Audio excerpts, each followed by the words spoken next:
Mukunda jewellers first ever factory outlet లో నక్షి Mela October 25 నుంచి 2 November వరకు.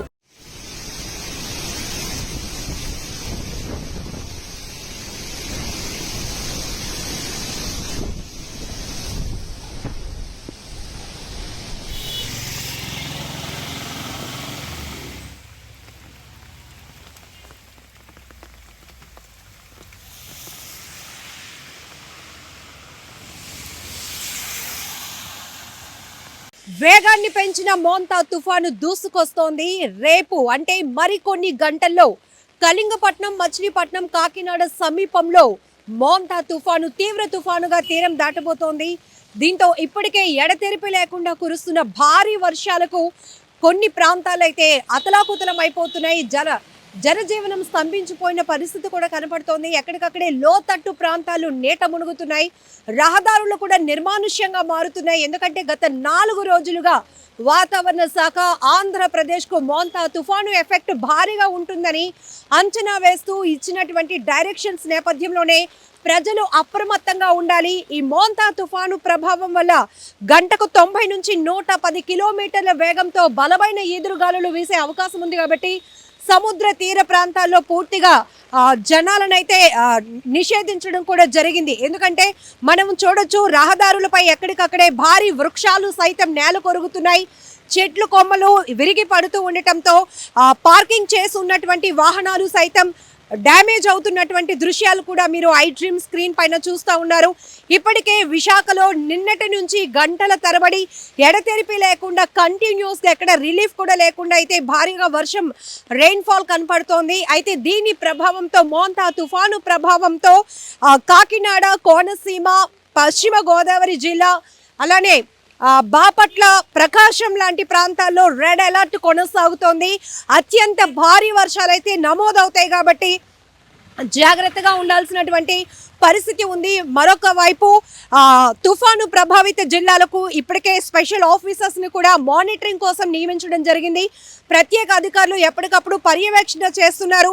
మరొక వైపు పునరావాస కేంద్రాలను ఏర్పాటు చేయడం, టోల్ ఫ్రీ నెంబర్స్ను కూడా ప్రొవైడ్ చేయడం జరిగింది. ప్రజలకు ఎక్కడ అంతరాయం కలగకుండా ఫుడ్కి కానీ లేకపోతే తాగునీటికి కానీ విద్యుత్ సరఫరా విషయంలో అధికారులు మాత్రం అలర్ట్గా ఉండాల్సినటువంటి పరిస్థితి ఉంది. మరొక వైపు రాష్ట్ర వ్యాప్తంగా 27,000 సెల్ టవర్లు ఎక్కడైనా సిగ్నల్ వ్యవస్థకి ఏమైనా అంతరాయం ఏర్పడితే గనక దాన్ని ఇమీడియట్గా పునరుద్ధరించే దిశగా డీజిల్తో నడిచే విధంగా కూడా అన్ని రకాల ఏర్పాట్లు చేస్తున్నారు. మరొక వైపు తీర ప్రాంతాలలో హై అలర్ట్ కొనసాగుతుంది. బీచ్ సిటీస్ ఏవైతే ఉన్నాయో ఇప్పటికే ప్రజలు పూర్తిగా నిషేధించారు రాకపోకల్ని. మరొక వైపు మనం చూస్తున్నాం, ఇప్పటికే అలల ఉధృతి కూడా చాలా తీవ్రంగా కనపడుతోంది. అల్లకల్లోలమైనటువంటి పరిస్థితులు సాగర తీరాల్లో కనపడుతున్నాయి. అలానే ఎక్కడికక్కడే ప్రజలు మాత్రం అప్రమత్తంగా ఉండాల్సినటువంటి అవసరం ఉంది. బలమైన ఈదురుగాలులతో పాటు మరొక వైపు వర్షపాతం నమోదయ్యే తీవ్రత కూడా ఎక్కువగా ఉంటున్న నేపథ్యంలో అత్యంత అవసరమైతే తప్ప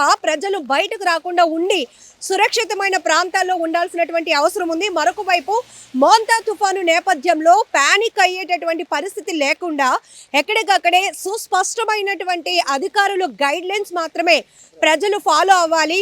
చిన్నపిల్లలు కానీ వృద్ధులు కానీ ఎవరైనా ఉంటే గనక సురక్షిత ప్రాంతాల్లో ఉంచాల్సినటువంటి పరిస్థితులు ఉన్నాయి.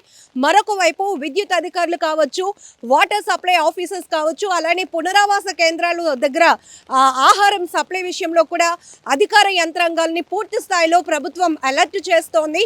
స్పెషల్ ఆఫీసర్స్ని నియమించి వాళ్ళని మానిటరింగ్ సిస్టమ్ చేసే విధంగా కూడా ఎప్పటికప్పుడు అప్రమత్తత. మరొక వైపు టోల్ ఫ్రీ నెంబర్స్ ఏవైతే ఉన్నాయో పునరావాస కేంద్రాలకు సంబంధించి ఒకవేళ ఎవరైనా దూర ప్రాంతాల్లో ఉన్న వాళ్ళు కూడా సేఫ్ ప్లేసెస్లో ఉంచాలి. లేదంటే కమ్యూనికేషన్ సిస్టమ్ అనేది పూర్తిగా మీరు అందుబాటులో ఉండేలాగా ప్లాన్ చేసుకోవాలి అంటూ కూడా అధికారులు హెచ్చరిస్తున్నారు. మరొక వైపు ఎన్డీఆర్ఎఫ్, ఎస్డీఆర్ఎఫ్ బృందాలు కూడా సిద్ధంగా ఉన్నాయి. ఎందుకంటే 2014లో వచ్చినటువంటి హుదూద్ తుఫాను ప్రభావం ఏ రకమైన భయంకరమైన పరిస్థితులను కలిగించిందో అందరికీ గుర్తుంది. ఉంటుంది. సో ఆ స్థాయిలో ఉండకపోయినా కూడా 110 కిలోమీటర్ల వేగంతో బలమైన గాలులు వస్తాయి. భారీ నుంచి అతి భారీ, అత్యంత భారీ వర్షాలు నమోదవుతాయి. కాబట్టి ఇప్పటికే రెడ్ అలర్ట్ లో ఉన్నటువంటి జిల్లాలు ఏవైతే ఉన్నాయో ఈ ప్రాంతాల్లో ప్రజలు అస్సలు బయటకు కూడా రాకుండా ఉండే విధంగా అధికారులు ఏర్పాట్లు చేస్తున్నారు. ఇప్పటికే పునరావాస కేంద్రాలకు తీర ప్రాంత సమీపంలో ఉన్న వాళ్ళని, కొండవాళ్ళు ప్రాంతాల్లో ఉన్న వాళ్ళని, లోతట్టు ప్రాంతాల్లో నివసిస్తున్న వాళ్ళని కూడా పునరావాస కేంద్రాలకు తరలించి అక్కడ వారికి కావాల్సినటువంటి వసతులు కూడా ఏపీ సర్కార్ ఏర్పాటు చేస్తోంది. మరొక వైపు విశాఖలో చూస్తే గనుక నిన్నటి నుంచి అర్ధరాత్రి నుంచి కూడా పొద్దున వరకు కూడా ఎలాంటి రిలీఫ్ కూడా లేకుండా కంటిన్యూస్ గా రెయిన్ఫాల్ కనపడుతోంది. మరొక వైపు మోంతా తుఫాను ఎఫెక్ట్ వల్ల ఇటు విజయనగరం జిల్లా ఎక్కువగా ప్రభావితం అవుతుందని కూడా వాతావరణ శాఖ అంచనా వేస్తోంది. శ్రీకాకుళం, అల్లూరి జిల్లా, అనకాపల్లి, నర్సీపట్నం, విశాఖ ప్రాంతాల్లో కూడా భారీ వర్షాలు నమోదవుతాయి. మరొక వైపు రోడ్డు పైన ప్రయాణం చేసే వాళ్ళు అత్యంత జాగ్రత్తగా ఉండాల్సినటువంటి అవసరం కూడా ఉంది. ఎందుకంటే ఇక్కడ విండ్ స్పీడ్ వేగంతో పాటు రెయిన్ ఫాల్ కూడా హెవీగా ఉంటుంది. కాబట్టి భారీ హోర్డింగ్లు ఎగిరిపడి ప్రమాదాలకు కారణమయ్యే అవకాశం ఉంటుంది. మరొక వైపు ఇప్పటికే ఎక్కడైతే రోడ్డుకి ఇరువైపులా ఉన్నటువంటి భారీ హోర్డింగ్స్ కి సంబంధించి వాటిని కూడా అధికారులు తొలగించారు ముందస్తు చర్యలో భాగంగా. మరొక వైపు భారీ వృక్షాలు ఎక్కడైతే విరిగిపడి కార్లు కాదు ప్రాణ నష్టం కూడా సంభవించే అవకాశం ఉన్న నేపథ్యంలోనే ముందస్తుగానే జీవీఎంసీ సిబ్బందితో కూడా ఈ భారీ వృక్షాలకు సంబంధించి, విరిగిపడే అవకాశం ఉన్న వృక్షాలకు సంబంధించి ఆ చెట్లు కొమ్మలు కూడా నరికివేయటం, సురక్షితమైన ప్రాంతాలను ఇప్పటికే గుర్తించి ప్రజలు అప్రమత్తం చేయడం కూడా జరిగింది. మొత్తానికి మోంతా తుఫాను ఎఫెక్ట్ మరొకసారి ఆంధ్రప్రదేశ్ జిల్లాను గజగజలాడిస్తుందని చెప్పాలి.